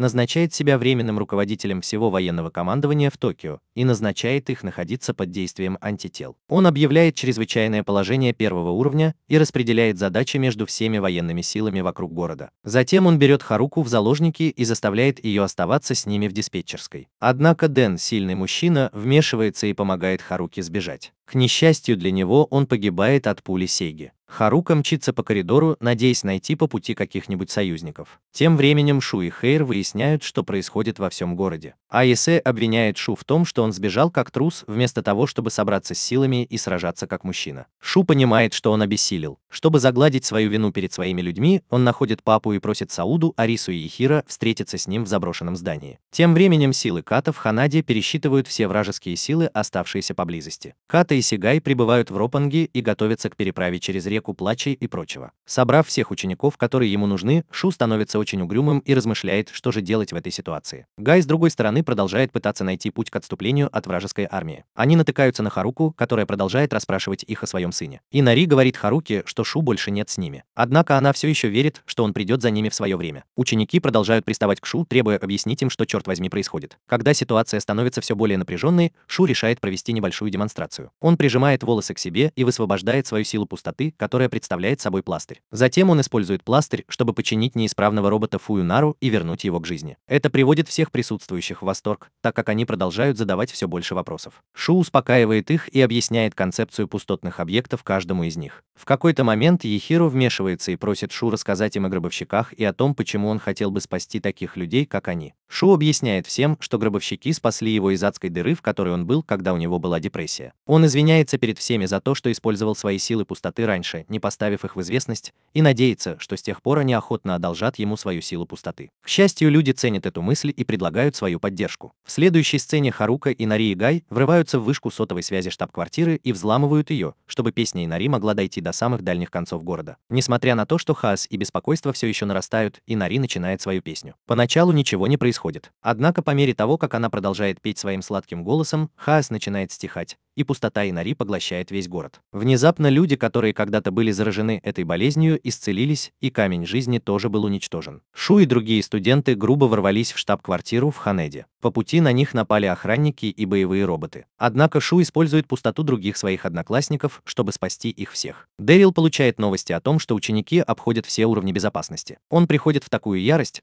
что сразу же отказывается от своей первоначальной миссии только для того, чтобы остановить студентов. Шу все же удается дозвониться до вышки сотовой связи. Он находит Инари, поющую на самом верху, и обращает на это ее внимание. Как раз в этот момент Дэрил украдкой нападает на них, в результате чего их автобус попадает в аварию. Пока Дэрил ждет, пока они очнутся, Шу отвечает на его внезапную атаку и убивает его. Закончив с Дэрилом, он прыгает высоко в небо на вышку сотовой связи, чтобы встретиться с Инари. Добравшись туда, он окликает Инари и отвлекает ее на 2 секунды. Как раз в этот момент кто-то открывает портал позади нее, хватает ее длинный меч пустоты и растворяется в воздухе. Именно в этот момент весь мир погружается в еще большую тьму, когда случайные люди в городе, включая Гая, истекают кровью. За несколько мгновений до того, как человек из портала заберет Инари, парень, оказавшийся на последней капле, принимает удар, чтобы защитить Шу. В последние мгновения жизни Гай бормочет Шу несколько слов, призывая его вспомнить, кем он был на самом деле. С ужасным выражением в глазах Шу вспоминает молодую версию Гая. Гай, с другой стороны, узнает человека, который держит в руках смерть Инари, хранителя могил, и говорит Шу войти в его портал до того, как он закроется. Шу немедленно встает и входит в портал до того, как он закроется. Внутри портала Дот ценит браваду Шу за то, что он пытался спасти своего друга. Однако, прежде чем он сможет позволить ему войти в их владение, ему нужно вспомнить свою молодость, включая его старшую сестру Ману. Дот стреляет лучом света в голову Шу, который пробуждает его воспоминания и заставляет вспомнить свою жизнь до апокалипсиса. Все началось на пляже, когда мальчика со светлыми волосами выбросило на берег токийского пляжа. Мана, старшая сестра Шу, и младшая Шу помогли мальчику утонуть. После того, как Мана оживила его, она назвала мальчика Тритоном, так как он появился из моря. Следующим летом вся троица провела много времени вместе, играя и бросая друг другу вызов. Шу помнит, что светловолосый мальчик, которого они спасли на пляже, вырос и стал парнем. Жизнь у всех них шла хорошо в течение нескольких лет, пока не случился апокалипсис. Внезапно Катон возвращает Шу в настоящее время. На этот раз он оказывается в странной комнате с длинной лестницей. Шу поднимает глаза и видит там связанную Инари. После того, как он несколько раз позвал ее по имени, появляется Катон и рассказывает ему правду. По-видимому, Катон планирует пожертвовать Инари только для того, чтобы использовать ее для оживления старшей сестры Шу Маны. После того, как она полностью оживет, он сделает ей предложение и начнет вторую волну рождественского апокалипсиса. Как только он получит полную картину, Шу попытается помешать возрождению, но появляется смерть и удерживает его кристаллами, прежде чем заставить смотреть, как Катон оживляет его старшую сестру. Шу вспоминает тот момент, когда он был со своей старшей сестрой, когда она попросила его жениться на ней. Чего младший Шу тогда не знал, так это того, что его старшая сестра уже была заражена вирусом апокалипсиса и искала выход из ситуации. Она думала, что брак с кем-то в джинсах, похожих на ее, каким-то образом уменьшит воздействие вируса на ее организм. В то время только парень, известный как Тритон, знал о темной стороне Маны.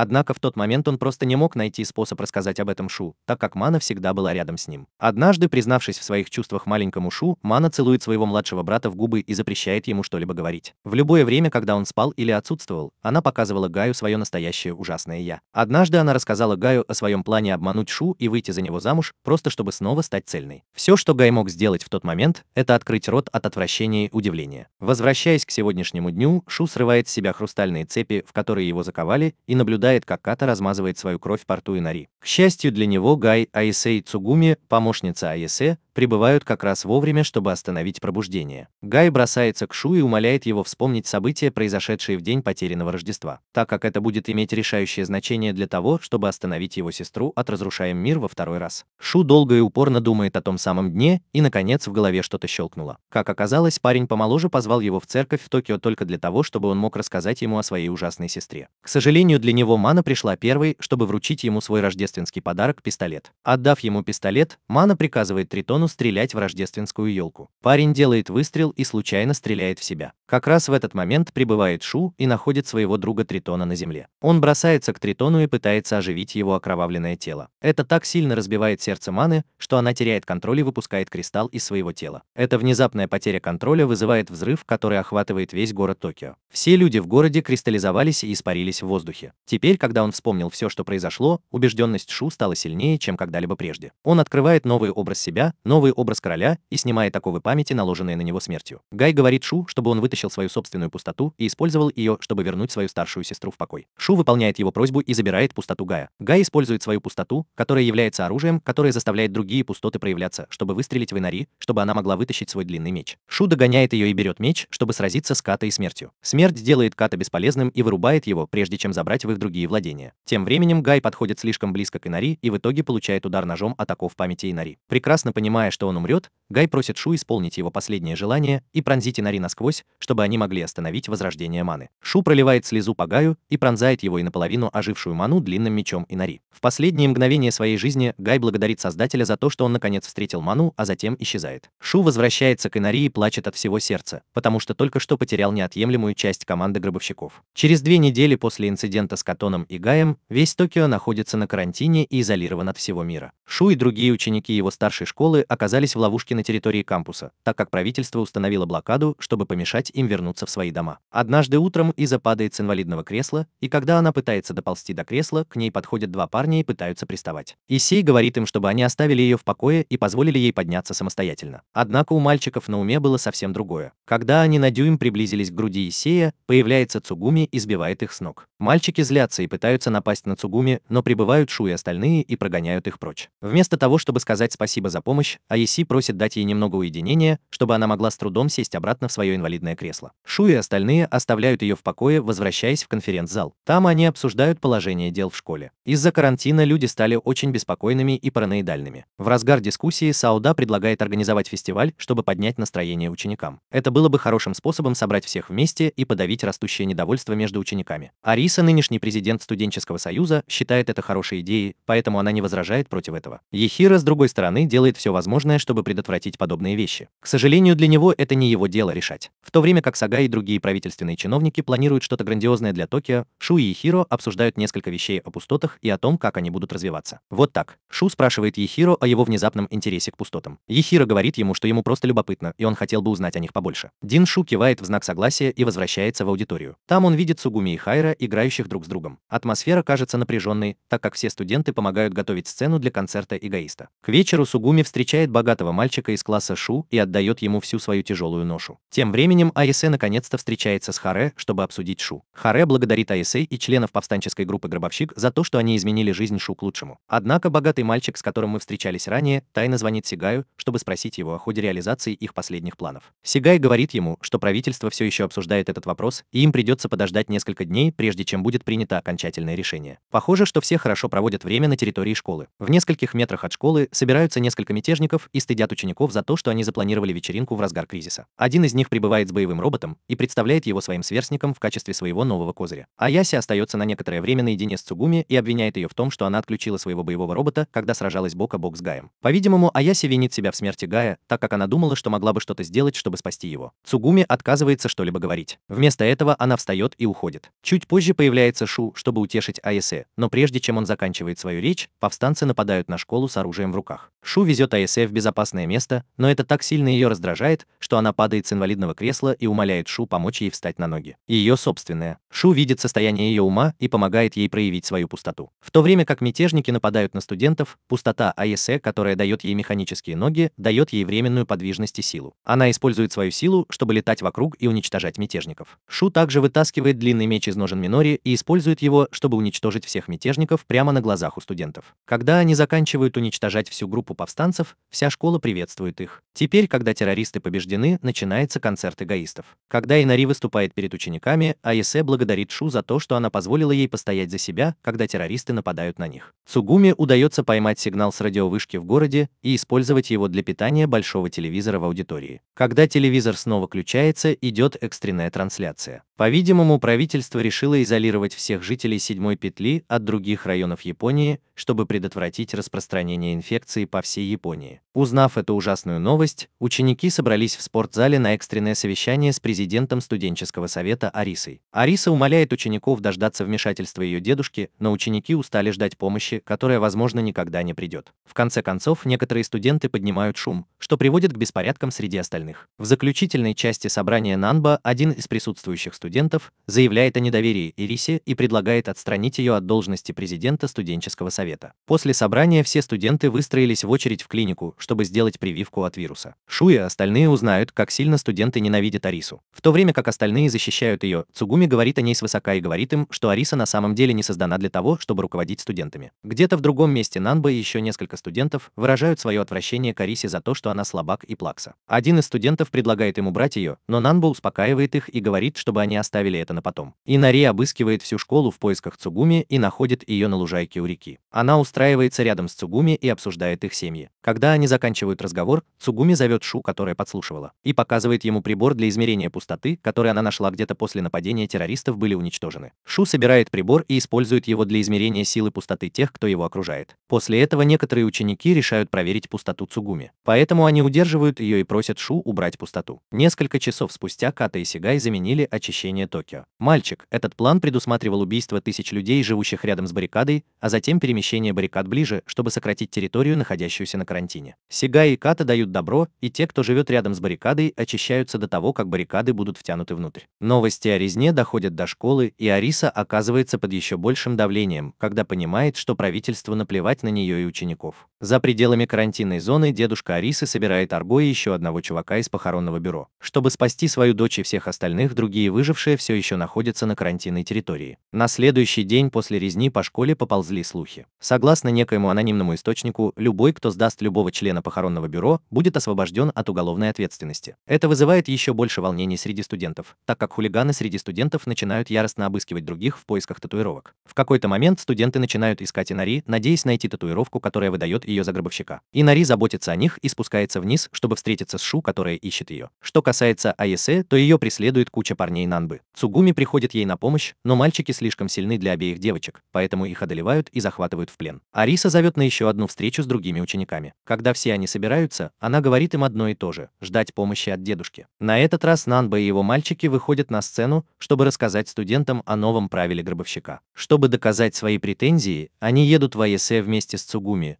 чтобы доказать всем, что среди них живут гробовщики. Когда крики и жалобы становятся слишком громкими, Шу приходит на помощь. Он представляется как владелец похоронного бюро и просит студентов позволить ему доказать им, что правительству на них наплевать. Для этого он использует пустоту Цугуми, чтобы создать клонов себя, Аясе, самой Цугуми и еще одного студента. Теперь студент ведет их к воротам и сдает Аясе и остальных как членов банды гробовщика. Ко всеобщему ужасу и студенты, и люди Аясе были расстреляны на месте. Шу убирает ленту и говорит всем, что они всегда будут предоставлены предоставлены сами себе. Им не следует слишком доверять правительству. Нанба все еще пытается отвергнуть суждение Шу, но Шу жестко обращается с ним. Как только он собирается покинуть сцену, появляется Ехира и предлагает всем проголосовать за то, чтобы Шу стал новым лидером Совета студенческого союза. Все отдают свои голоса за то, чтобы Шу стал новым лидером Совета студенческих лидеров, и аплодируют ему. После встречи Ехира предложил Шу систему ранжирования пустот, которая считает людей с сильными пустотами более важными, чем тех, кто имеет более низкий ранг. Шу, узнав о плане Ехира по ранжированию, отказывается его реализовывать, чтобы избежать дискриминации среди студентов. Вместо этого он использует более мягкий подход, позволяя ученикам в полной мере использовать свои силы пустоты и работать вместе, чтобы восстановить себя и свою школу. На территории школы все идет нормально, и Шу является их лидером. Тем не менее, одно можно сказать наверняка, и это тот факт, что красная линия продолжает приближаться к школе, и если Шу не придумает что-нибудь очень скоро, они все могут погибнуть. Ехира продолжает приставать к нему с просьбой использовать систему ранжирования пустоты просто для того, чтобы они могли привести свои дела в порядок, но Шу стоит на своем. Однажды во время ужина со своими друзьями Шу просит у них совета, как лучше поступить. В то время как остальные предпочитают подразнивать его, Инари советует ему глубоко задуматься о том, чего он действительно хочет для людей. После ужина Аяся, Цугуми и Хайр купаются в общественном бассейне. Там Заяц спрашивает Аяся, знает ли она, что происходит между Инари и Шу. Цугуми становится очень нахальной и дразнит Зайца за то, что он беспокоится о личных делах Шу. Заяц немного смущается и перестает задавать вопросы. Тем временем Шу находит Сяуту на крыше одного из школьных зданий и встает рядом с ним, чтобы немного поговорить. Там Сауда узнает о системе ранжирования пустоты, которую Ехира хочет внедрить в Шу, и очень злится на Шу за то, что он даже задумался об этом. Шу уверяет его, что он никогда бы не сделал ничего подобного, чтобы способствовать дискриминации. Сауда вздыхает с облегчением и снова смеется вместе со своим другом. После встречи с Саудой Шу возвращается в свою каюту со счастливым лицом. Однако новости, которые он там слышит, совсем не радуют. У них уже заканчиваются вакцины, и если не принять меры, то их не хватит на всех студентов. Ехира использует это, чтобы донести до Шу свою программу по ранжированию пустых мест, поощряя его попробовать это сделать. Уже на следующий день Ехира распространяет рейтинг пустых мест по всей школе. Сауда и еще несколько учеников заметили, что у них самый низкий рейтинг в школе. Они собираются вместе, чтобы увидеть Шу и поговорить с ним. Когда бедняки приходят на встречу с ним, Сауда просит Шу дать себе и другим еще несколько раз, чтобы они могли попрактиковаться и, надеюсь, повысить свой рейтинг пустоты. Прямо за красной чертой Дэрилу звонит Сигай и приказывает ему отправиться на поиски студентов и забрать их оттуда, пока они не стали следующим гробовщиком. Дэрил пытается убедить Сигая избежать ненужного непредумышленного убийства, но Сигай дает ему понять, что это необходимо сделать. Хэйр, с другой стороны, замечает, что Шу пропала. Она выслеживает его до заброшенного здания и утешает его. Шу сохраняет спокойствие и кладет голову на грудь Зайца. Через несколько секунд Шу звонит один из скаутов и сообщает ему о Сауде и группе других учеников с низким рейтингом пустоты, которые только что покинули территорию школы на задание. Шу садится в свой автомобиль и обнаруживает, что Сауда и его люди едут в больницу, чтобы спасти несколько вакцин от болезни апокалипсиса. Пока он пытается вразумить их, появляются правительственные ударные вертолеты и атакуют их. Сауда и остальные спасаются бегством, пока Шу уводит вертолеты от них. Дэрил, увидев, что Шу все еще жив, задается вопросом, будет ли жив и маленький коротышка Цугуми. По ходу боя Суда убеждает Зайца вылечить определенную машину, чтобы они могли использовать ее, чтобы убежать от своих врагов. Пока Заяц восстанавливает машину, один из вражеских боевых роботов догоняет ее и взрывает вместе с машиной. Шу прыгает в зону взрыва, надеясь спасти Зайца, но сама попадает под взрыв. Вскоре прибывают Ехира и Инари, чтобы помочь Шу выбраться. Им удается уничтожить всю атакующую спираль роботов, прежде чем они полностью уничтожат своих друзей. Тем временем Хэйр использует все силы воли, оставшиеся в ее полумертвом теле, чтобы исцелить тело Шу и оживить его. Она исцеляет его в течение нескольких секунд, прежде чем ее убивает геномное оружие с одного из ударных вертолетов. Шу просыпается и обнаруживает, что тело Хэйра уже покрыто кристаллом апокалипсиса. Он пытается поднять ее, но уже слишком поздно, так как тело Хэйра поглощается кристаллами и испаряется в воздухе. Смерть Хэйра щелкает выключателем в голове Шу, когда он встает как сумасшедший, вынимает длинный меч Инари Пустота и рубит всех боевые роботы и машины там, чтобы атаковать их. Сауда и все остальные потрясены огромной мощью, которую он продемонстрировал, чтобы уничтожить врагов. После того, как весь шум утих, Сауда встает и продолжает извиняться за то, что заставил Зайца вылечить полуразрушенную машину. Если бы он не заставил Зайца вылечить машину, то она все еще была бы жива. Шу теряет контроль над своими эмоциями и бьет Сауду кулаком за то, что тот стал причиной смерти Зайца. Ехиро вмешивается и приводит Шу к порядку. После слез Шу наконец соглашается внедрить систему ранжирования пустоты. На высоте нескольких тысяч футов военный самолет открывает люк и сбрасывает Арго и его напарника в зараженную часть Токио, чтобы они могли забрать Ризу и отвезти ее к дедушке. Судя по всему, ее дедушка планирует выдать ее замуж за лидера группы Минхуа,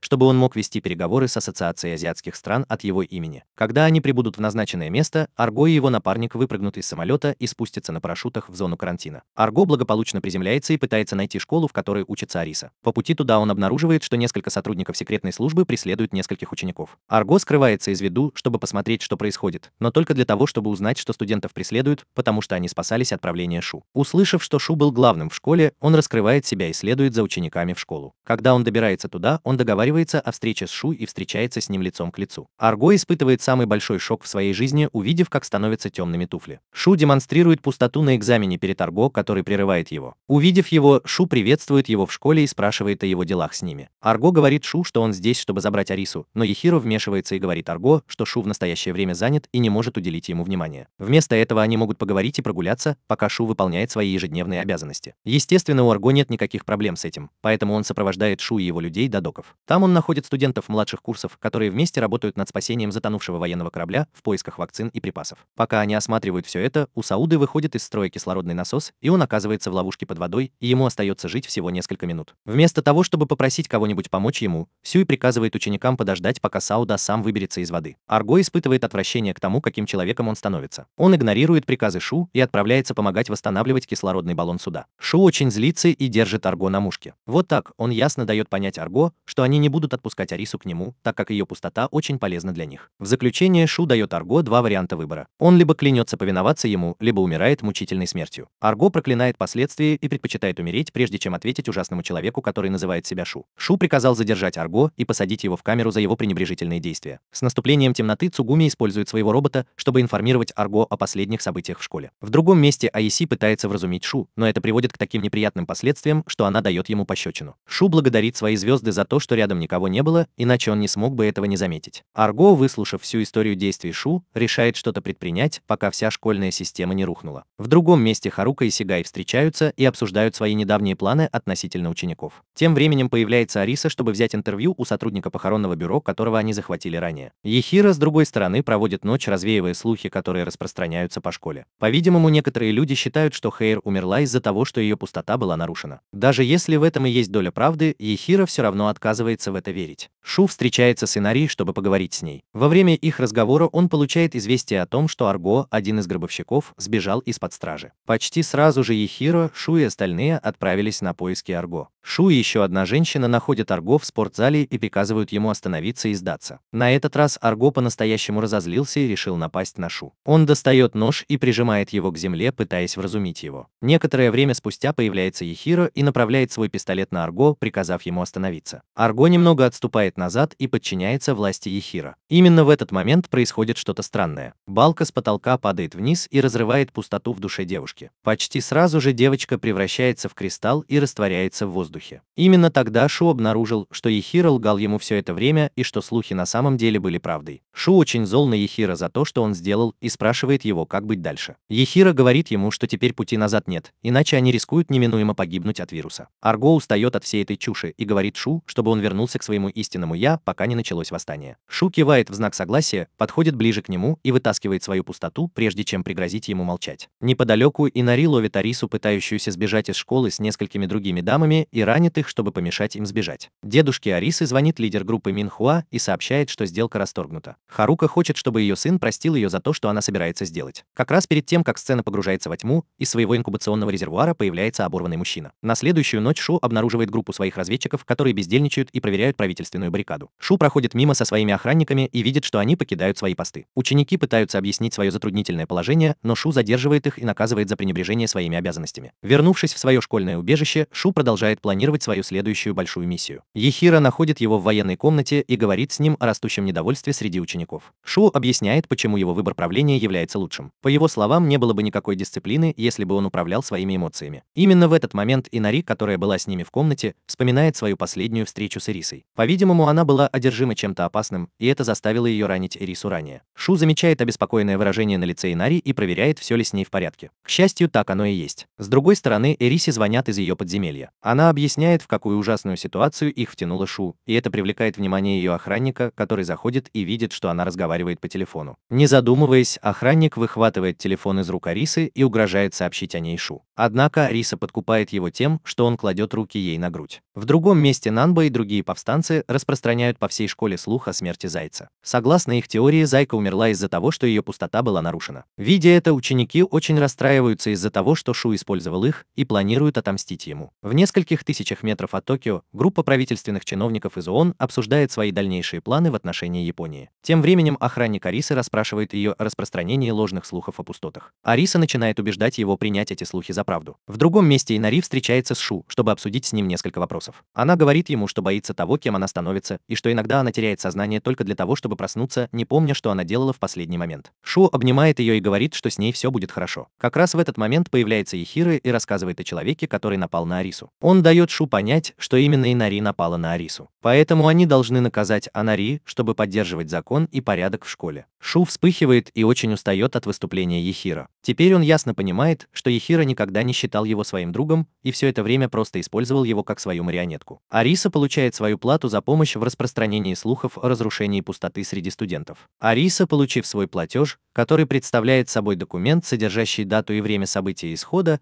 обещает свергнуть нынешнего императора Шу с трона в день операции «Исход». Несколько ночей спустя Шу собирает всех оставшихся в школе учеников и марширует вместе с ними целых 4 километра до баррикады. Сигай, Ката и Харука, все они наблюдают за происходящим, находясь в безопасности своих больших лабораторий. Смерть, с другой стороны, пробуждает мертвого человека и дает ему инструкции о том, как действовать дальше. Как только они прибывают в Токийскую башню, Шу рассказывает студентам о своих планах. Если все пойдет хорошо, он планирует подобраться поближе к башне и уничтожить ее, чтобы враг больше не мог управлять своими боевыми роботами. Тогда они смогут пересечь красную линию, не подвергаясь массовым убийствам. Через несколько мгновений после того, как он закончит свою речь, боевые роботы нападут. Шу запускает операцию, и все студенты устремляются к своему врагу. Через несколько минут после начала боя почти половина студентов погибает от рук боевых роботов. Шу тратит минуту на обдумывание своих планов, прежде чем набраться смелости и довести дело до конца. Он достает длинный меч Инари и мчится к Токийской башне. Добравшись туда, он уничтожает всех боевых роботов, находящихся там, и, наконец, разрушает башню. Почти сразу же все боевые роботы, атакующие студента, отключают питание, и студенты наконец-то начинают пересекать красную черту. Шу встречается с Инари и просит ее следовать за студентами через красную линию. Однако Нанба и остальные показывают свое истинное лицо. Внезапно все студенты восстают против Шу и бросают его в кратер за его грехи. Инари бежит за Шу, чтобы проверить, как он, но затем она останавливается, когда меч вонзается ей в спину. После этого появляется Гай и бросает Шу в кратер. Он спускается навстречу Шу и режет ему правую руку, в которой находится виновная коронная власть. Затем Гай превращает эту руку в некую силу и присоединяет ее к себе. В тот момент ООН проголосовала за то, чтобы очистить всю Японию. Как только они проголосуют окончательно, они отправят истребители в район, чтобы сбросить взрывоопасные снаряды на весь город. Однако Гай вновь обретает власть, которая принадлежала ему по праву. Виновная власть принадлежит короне. В этот момент Дэрил и другие боевые роботы получают приказ защищать Гая любой ценой. Это становится для них шоком, но у них нет выбора. Истребители прибывают в указанное выше место и сбрасывают на город ядерные боеголовки. Гай немедленно собирает пустоту Нанбы и его людей, а затем использует ее для создания большой ракеты, прежде чем отправить ее прямо в истребитель наверху. Ракета не только уничтожает все снаряды РМ, но и сбивает самолет, который их запускает. Именно в этот момент Нанба и два других студента, у которых Гай забрал пустоты, кристаллизуются и превращаются в дым. Аисе и Цугуми, увидев Гая, сразу же бросаются к нему, чтобы проверить его здоровье. Однако Гай говорит им, что он уже не тот человек, каким был раньше. Теперь он стал сильнее и суровее. Если они не подчинятся ему, он будет вынужден расправиться с ними. В этот момент один из боевых роботов бросается на защиту Гая. Дэрил, однако, отказывается защищать кого-то вроде Гая и бросается к нему, чтобы уничтожить его. Боевые роботы стреляют в робота Дэрила, чтобы обездвижить его. Посреди всего этого шума Арго поднимает Цугуми и Аяса, чтобы убежать в более безопасное место. Гай, однако, садится в свой транспортник и отправляется обратно на свою базу. Ириса присягает на верность Гаю и обещает выполнять все его приказы, если он сможет защитить ее. Гай соглашается на ее условия и принимает ее в свою команду. Прямо у берегов Японии флот военных кораблей ООН приготовился запустить ракеты в сторону Японии, чтобы полностью уничтожить ее. За несколько мгновений до того, как они начнут стрелять, спутник Лейкоцит откроет огонь по флоту и потопит все находящиеся там корабли. Гай передает экстренное сообщение в ООН и остальной мир, предупреждая их воздержаться от вмешательства в дела Японии. Невыполнение этого требования будет означать войну против Японии, и он будет вынужден сражаться с ними со всеми 200 лукасианцами под его командованием. После этой экстренной передачи ООН прекратила операции по очищению Японии от остального мира. 3 дня спустя на улицах Токио, Япония, воцарилась тишина. Дедушка Арисы получил полную информацию о своей связи с кем-то вроде Гая. Он очень расстроен и принимает окончательное решение восстановить честь своей семьи. Инари отправляется на охоту за мусором, чтобы найти еду для поврежденного ботинка. Ариса, с другой стороны, присоединяется к своим новым коллегам в заведении Гая. Там она узнает кое-что об этом заведении. Сагай также играет в шахматы с другим сотрудником похоронного бюро. Он проигрывает партию и обещает выполнить свою часть сделки, а именно договориться о встрече с Гаем. Позже дедушка Арисы обнаруживает людей Гая. Снаружи здания происходит небольшая перестрелка, но Ариса быстро выбегает наружу, чтобы остановить ее, пока не стало слишком поздно. Она сталкивается лицом к лицу со своим дедушкой, который выражает свое разочарование по поводу ее выбора верности. Трое других мужчин появляются, чтобы защитить Арису, но ее дедушка убивает их всех и направляется к своей внучке, чтобы покончить с ее жизнью. Ариса, однако, быстро соображает и стреляет своему дедушке в живот из своего револьвера. Один из мужчин встает и благодарит ее за помощь. Именно в этот момент Инари выходит из своего укрытия и удивляется, почему Гай преследует ее. Когда она спешит обратно в свое убежище, к ней приближается группа недовольных мужчин. Инари на несколько минут теряет сознание, а когда просыпается, то видит, что все мужчины избиты и мертвы. Она сжимает кулак и мчится обратно в укрытие так быстро, как только могут нести ее ноги. Когда она добирается туда, то находит там Шу и крепко обнимает его, а по ее щекам катятся слезы. Ариса, вернувшись в свое здание, приказывает своим людям отправить отряд на поиски Инари. Инари, с другой стороны, просыпается и постоянно напоминает себе, что она не монстр. Она боится, что если будет продолжать чернить и убивать людей, то однажды прикончит и Шу. Вспомнив о хороших временах, которые она провела с Шу, она набирается смелости и снова поет свою эгоистичную песню, чтобы Шу услышала ее. После того, как она спела от всего сердца, она подходит к плачущему Шу и призывает его больше не ненавидеть себя. Она говорит ему, чтобы он позволил ей пожертвовать собой, чтобы он был в безопасности, но Шу протестует против этого. Прекрасно понимая, что он остановит ее, Инари усыпляет Шу и отправляется на поиски своих врагов. Она проходит несколько метров и обнаруживает дюжину боевых роботов, поджидающих ее. Она внезапно переходит в режим монстра и использует всю свою мощь для борьбы с роботами. В какой-то момент Гаю надоедает эта борьба, и он вмешивается. Он усмиряет ее и обвязывает вокруг нее пустотные веревки. Несколько часов спустя Шу просыпается и обнаруживает, что Инари полностью исчезла. Завязав вокруг Инари пустотные шнуры, Гай опускает руку ей на грудь и вынимает пустоту. Сигай, который находится рядом, записывает все происходящее на свой телефон и сохраняет его на хранение. В другом месте Харка пробирается в складское помещение штаб-квартиры, надеясь найти там свою ожившую дочь Ману. К сожалению для нее, она находит там Ката, который обвиняет ее в том, что она идеалистка, которая никогда не сдается. Харука держит Ката под прицелом пистолета и требует рассказать о местонахождении ее сына. Однако Ката не настроен на переговоры, поэтому он достает свой собственный пистолет и стреляет в Харуку. Прямо у входа в заведение появляется Шу и подкрадывается к Арисе сзади. Он приставляет пистолет к ее спине и убеждает ее показать ему Инари. Прежде чем она успела что-либо сказать, ей и всему персоналу было отправлено экстренное сообщение, в котором Харука названа предательницей, укравшей важный груз. После просмотра видеозаписи со склада, Сигай широко раскрывает глаза и просит Ката позволить ему пойти за ней. Тем временем Ариса одалживает автомобиль и прячет в нем Шу. Затем она приказывает ему подъехать к дому Харуки, чтобы она могла наконец встретиться с ней. Харука, с другой стороны, прибывает в особняк Кунхойнов только для того, чтобы узнать, что их лидер, дедушка Арисы, уже мертв.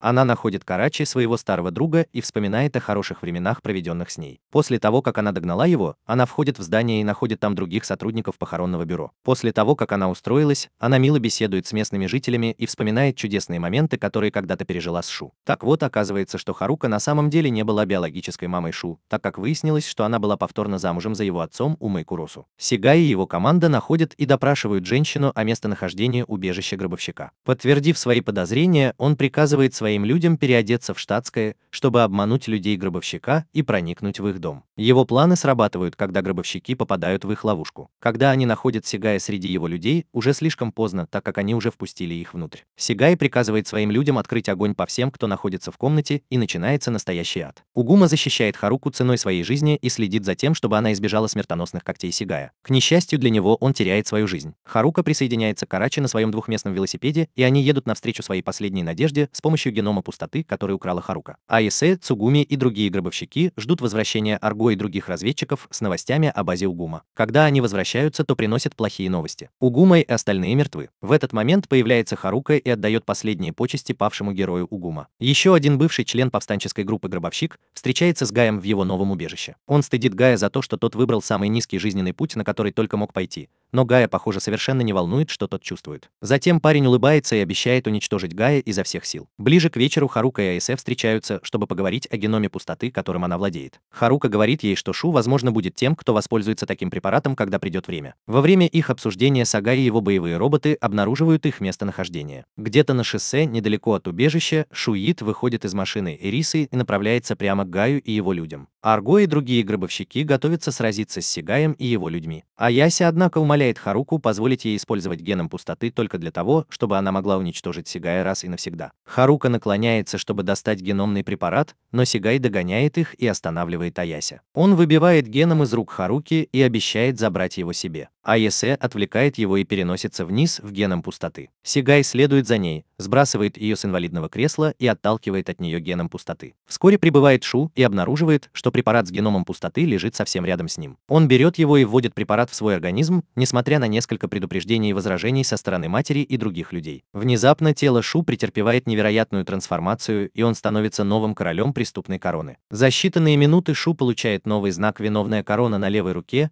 материализует другую правую руку, берет несколько пустот у своих бывших коллег и использует их, чтобы уничтожить всех боевых роботов Сигая. Сигай садится в боевого робота и пилотирует его, чтобы уничтожить Шу. Однако Шу догоняет его и убивает чаек, которые в свою очередь убивают его. После того, как он позаботился о Сигае и его боевых роботах, в теле Шу начинает развиваться кристаллический рак. Именно тогда стало известно, что пустота Шу позволяет ему воспринимать плохие стороны пустоты других людей и принимать их все в себя. Гай сразу же получил известие о возрождении Шу от Катона. Он отказывается думать об этом как о чем-то особенном и вместо этого просто сосредотачивается на восстановлении маны. Он поднимает глаза и спрашивает Ману, которая уже наполовину полностью восстановилась, все ли с ней в порядке. Мана признает, что Инари сильная женщина, но с другой стороны нет ничего такого, с чем она не могла бы справиться. Ехира и другие ученики путешествуют на корабле в другое место. По пути Гай выпускает еще одно широковещательное сообщение. Все спешат послушать, что хочет сказать самый могущественный человек в мире. Гай выражает свое разочарование в ООН за то, что она пошла наперекор его предупреждениям и все еще пытается вторгнуться в Японию. Он приходит к выводу, что ООН предпочла смерть собственному выживанию. Как таковой, он готов использовать все имеющиеся в его распоряжении лейкоциты против них всех. Однако на этот раз он позволит оставшимся гражданам Японии решать судьбу ООН. Услышав это сообщение, Карачи и другие оставшиеся в живых члены группы Кухуина собираются вместе и просят Шу сражаться вместе с ними. Арго становится любопытной и просит других людей рассказать ему, что Гай собирается делать со всей огневой мощью, имеющейся в его распоряжении. Появляется Шибунги, парень, который встречался с Гаем ранее, и говорит им, что Гай собирается вызвать четвертый апокалипсис по всему миру. Услышав это, он показывает остальным дневник Куросу. Шу открывает рот от удивления, когда понимает, что стал на несколько метров ближе к тому, чтобы узнать все секреты своего отца. С другой стороны, Катон рассказывает Гаю историю своих отношений с отцом Шу Куросу. Все началось несколько лет назад в колледже, когда теория геномного резонанса Куросу стала яркой и нашла отклик у единственного друга Ката Куросу. Однажды, когда он спешит поделиться хорошими новостями с Куросу, он обнаруживает, что тот спит с красивой студенткой Сейка. Несколько месяцев спустя Сейка забеременела от Маны. Куросу в конце концов женился на ней и прожил счастливую жизнь в течение 5 лет. В 2022 году метеорит, содержащий кристалл аминокислотной связи, врезается в Землю. Ката и его напарник Куросу собрались вместе и провели следующий год, анализируя кристалл. После нескольких тестов и анализов они обнаружили, что к кристаллу прикреплен вирус. Поскольку Мана была первым человеком, вступившим в контакт с кристаллом, ее назвали Евой эволюции. Однажды обоих ученых посетила смерть, которая предсказала будущее человечества. Она рассказала им о потерянном рождественском апокалипсисе и предупредила Куросу, чтобы он позволил своей нынешней жене родить ребенка внутри себя, прежде чем она умрет. После рождения Шу Куросу отключается и избегает разговоров со смертью. Кайдо, с другой стороны, поддерживал тесный контакт со смертью и продолжал искать разгадку тайны эволюции и естественного отбора. По ходу дела Катон начинает торговать потерянными детьми и проводить над ними опасные эксперименты, чтобы создать сильно устойчивый к кристаллу образец. Гай был среди детей, которых Катон и его люди похитили для своих экспериментов. Однажды ночью он сбежал с объекта и скрылся в океане только для того, чтобы в конечном итоге встретиться с Маной и ее младшим братом Шу. Проходит несколько месяцев, и Куросу знакомится с Харукой, младшей сестрой Ката. Харука пожалела одинокого Куросу и решила быть рядом с ним, пока он не найдет то, что искал. Она обязательно сообщит об этом своему брату, прежде чем выйти за него замуж. На первом году своей жизни в качестве жены Куросу она помогает детям с их вещами и заботится о том, чтобы быть рядом с ними. Однако несколько лет спустя, в 2029 году, Ад вырвался на свободу, и мир погрузился глубоко в апокалипсис. За несколько мгновений до того, как произошла катастрофа, Катон нанес визит Куросу, чтобы поговорить с ним о нетерпении смерти. Он просматривает дневник Куросу и находит там немного странную информацию. Куросу застает его за этим занятием и расспрашивает об этом. Ката угрожает Куросу рассказать ему о разгадке тайны эволюции, иначе ему грозит приносит смерть. Куросу остается равнодушным ко всему происходящему и просит дать ему больше времени. Като очень злится на Куросу за то, что он впустую тратит его время. Он кладет его на землю, достает пистолет и стреляет в Куросу насмерть. Через несколько мгновений после того, как она убила своего отца, Мана высвобождает свою силу и разрушает Токио. Вернувшись в настоящее время, Харука заканчивает МРТ-сканирование тела Шу. Когда он переодевается обратно в свою одежду, Харука объясняет, насколько хорошо Гай манипулирует им, чтобы собрать пустоты других людей, чтобы он мог восстановить большую часть силы Маны. Именно в этот момент ударные вертолеты заправляются топливом и готовятся к проникновению. Перед отъездом Шу возвращается на улицу и планирует вернуть им пустоты остальных. Как раз перед тем, как он это сделает, Ехира и остальные вмешиваются и мешают ему рисковать своей жизнью только для того, чтобы он мог быть добрым к нескольким людям. Шу проверяет, действительно ли они все в порядке с тем, что он использует их пустоту. Когда он получает добро от них всех, включая Суда, с которым он примиряется за то, что тот стал причиной смерти Хейра, он встает и уходит с армией на их последнюю величайшую битву в истории. Целая серия. Тем временем Гай вспоминает первые мгновения, которые он пережил после того, как возродился в этом мире. Дот, который был с ним в то время, напоминает ему о его роли и долге в создании нового мира эволюционных видов после 4-го апокалипсиса. Парень мгновенно возвращается в настоящее и проверяет состояние Маны, которая все еще восстанавливается. Мана снова жалуется на упрямство Инари, но затем говорит Гаю, что она скоро встанет на ноги и начнет работать. Шу и его люди основали свою базу недалеко от морского порта. Они ведут разведку и обнаруживают несколько кораблей ООН, которые ждут, когда что-нибудь случится. Они размышляют о том, почему Гай так и не атаковал ни один из них, несмотря на то, что они приближались к его базе. Затем они приходят к выводу, что Гай должно быть блефовал насчет 256 лейкоцитов, которые, как он утверждал, были у него в распоряжении. Внезапно Шу и Шубунги оживили команду. Теперь у них появилась большая уверенность в том, что они уничтожат Гая и его людей. Все пристегиваются и готовятся к величайшей битве в своей жизни. Перед тем, как покинуть базу, Шу встречается с Аэсе и спрашивает, не возражает ли она, если он одолжит ее пустоту для боя с Гаем. Аэсе говорит ему, что она не возражает, если он вернет ее в целости и сохранности. Двигаясь дальше, ООН и их флот приближаются к базе Гая и угрожают уничтожить его, если он не сдастся. Гай вздыхает и заимствует пустотные силы у смерти и двух других людей, которые он использует, чтобы уничтожить весь воздушный флот и около 87% сил ООН. Тем временем Дэрил и его люди встают и готовятся сражаться со своими врагами. Дэрил еще раз проверяет своего боевого робота, прежде чем отправиться на встречу со своим злейшим врагом Аэсе и Шу. И вот война за судьбу мира начинается с того, что Шу и Аэсе посылают приманку из пустоты Цугуми, чтобы проверить линию фронта. Дэрил и его люди попадаются на приманку и стреляют в приманку. Когда они узнают об этом, будет уже слишком поздно, так как они уже сообщили о своем местонахождении. Цугуми взламывает системы парня и удаленно отключает боевых роботов. Шу, с другой стороны, проникает на базу из их подземного подвала. Когда они попадают внутрь, они разделяются, и Шу отправляется один, чтобы найти и спасти Инари. Когда до полного восстановления маны остается всего несколько минут,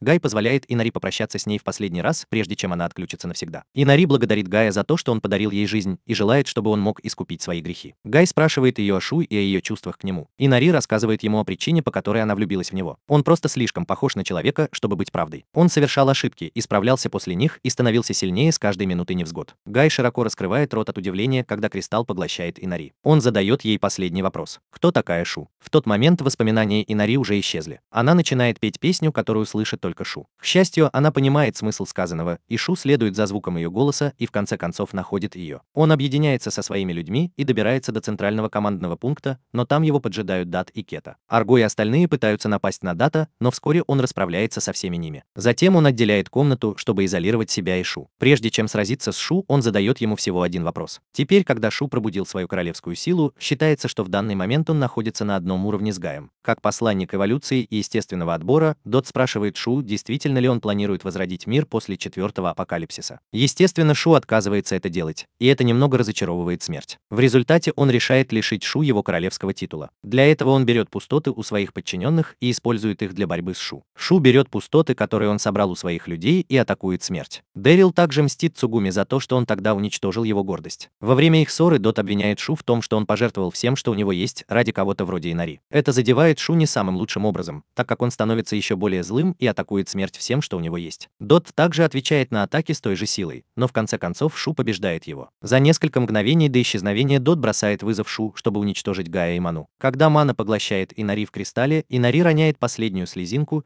и эта слезинка превращается в маленький кристаллический цветок, который слегка распускается. Мана полностью восстановилась, когда она встает на свой новый жизненный путь в преддверии следующего эволюционного вида человека. Гай говорит Шу отказаться от любых своих планов по спасению Инари, так как для этого уже слишком поздно. Тем временем Дэрил решает приложить все усилия, чтобы расправиться с гробовщиками. Цугуми старается поддерживать свои хаки в рабочем состоянии, но с другой стороны приспешник Гая, Кидо Кэнзи, сидит на другом конце провода и противостоит всем атакам Цугуми. Тем временем Мана спускается из своей комнаты возрождения и передает привет своему младшему брату Шу и ее персонажу Тритону. Она рассказывает Шу, как тяжело ей было возродиться и вернуться к жизни в этой форме. Она также упоминает упрямство Инари и называет ее монстром. Шу очень разозлилась и оттолкнула ее после того, как сказала ей, что настоящий монстр она, а не Инари. Мана очень разозлилась и назвала Шу злой за то, что она говорит о ней свысока, как будто она вообще святая. Парень прекрасно знает, что произойдет, если ситуация выйдет из-под контроля, поэтому он делает шаг вперед и просит Ману предоставить все остальное ему. Затем он вынимает ее пустоту и начинает четвертый ритуал апокалипсиса по всему миру, на этот раз не только в Японии. Мана возвращается и начинает свою собственную песню, чтобы принести величайший апокалипсис всему миру. Мир почувствует эффект от этой песни за считанные минуты. Внезапно шкала геномного резонанса зашкаливает, и люди по всему миру начинают превращаться в раковые кристаллы. Шу одалживает ножницы Ехиро, чтобы сразиться с Гаем. Дэрил, с другой стороны, вводит себе пустой геном только для того, чтобы стать достаточно сильным, чтобы победить гробовщиков. Это срабатывает всего на несколько минут, так как Дэрил действительно уничтожает некоторых гробовщиков. Однако ситуация меняется к худшему, когда геномный препарат начинает разъедать его тело. Шу и Гай продолжают ссориться и спорить о своей морали. Харука, однако, застает своего брата уставившимся в экран и угрожает покончить с ним прямо там с помощью пистолета за все то, что он причинил ей и ее сыну. Катон, который, кажется, уже давно мечтал о смерти, уступает угрозам Харуки и сдается смерти. Цугуми, с другой стороны, изо всех сил старается не отставать от взломов Кэнзи, так как вся ее система начинает давать сбои. Арго говорит ей не отставать, пока он ищет Кета. В итоге парень избивает Шу. Как раз в тот момент, когда он уже готов впасть в отчаяние, он смотрит на цветок из слезинки Инари и видит призрак Инари, которая говорит ему не сдаваться. Он черпает силу из цветка и использует ее, чтобы противостоять силе маны. Шубханги ловит Кета и убивает его до того, как тот полностью разрушит их системы. Именно в этот момент голос Инари начинает отдаваться эхом повсюду вокруг базы Гая, и Шу встает на ноги сильнее, чем когда-либо, чтобы уничтожить Гая. Гай тоже отказывается отступать и сам мчится к Шу, чтобы уничтожить его. Шу забирает тело Инари и преследует Гая, пока не настигает и не режет его. Внезапно тело Маны распадается на кристаллы, и Инари восстанавливается. Катон также заражается раковым кристаллом и умирает. Парень, с другой стороны, наконец-то может улыбнуться за несколько мгновений до того, как его жизнь закончится. Однако перед смертью он показывает Шу, каким был бы мир, если бы четвертый апокалипсис был завершен. Затем он упоминает Шу, что всегда боялся быть избранным, так как его самым большим желанием было навсегда остаться с Маной. Даже после того, как Мана погибла в потерянном Рождестве, смерть и другие члены организации естественного отбора никогда не давали ей спокойно умереть. В результате он решил стать дьяволом и заставить Шу убить его и Ману вместе, чтобы они могли избежать повторного перевоплощения. Со слезами на глазах Гай обнимает Ману и исчезает вместе с ней в пустоте. Шу стоит там и смотрит в пространство. Инари медленно приближается к нему с раковыми кристаллами по всему телу. Она обнимает Шу и предлагает им принести самую большую жертву из всех возможных. Не задумываясь об этом, Шу поднимает руки вверх и начинает поглощать все раковые кристаллы на всех тех людях, которые были инфицированы. Надежда внезапно возрождается среди гробовщиков, так как теперь у них больше шансов победить врагов. Дэрил спасается от смерти и получает второй шанс на жизнь. Прямо перед смертью Инари решает пожертвовать собой, чтобы спасти весь мир, как того требует ее судьба. Она поглощает все раковые кристаллы и исчезает вместе со всеми печалями. Шу стоит там и позволяет всему зданию рухнуть на него. К счастью, Арго подоспел как раз вовремя, чтобы спасти его. Через несколько лет после четвертой попытки апокалипсиса Ехиро, Аисе, Сугуми, Сауда и несколько других студентов собираются вместе, чтобы отпраздновать годовщину павших единицы. В заключительные моменты сериала Шу садится на уличную скамейку и, наконец, нюхает воздух в поисках какого-либо смысла. Об Инари, его первой и последней любви.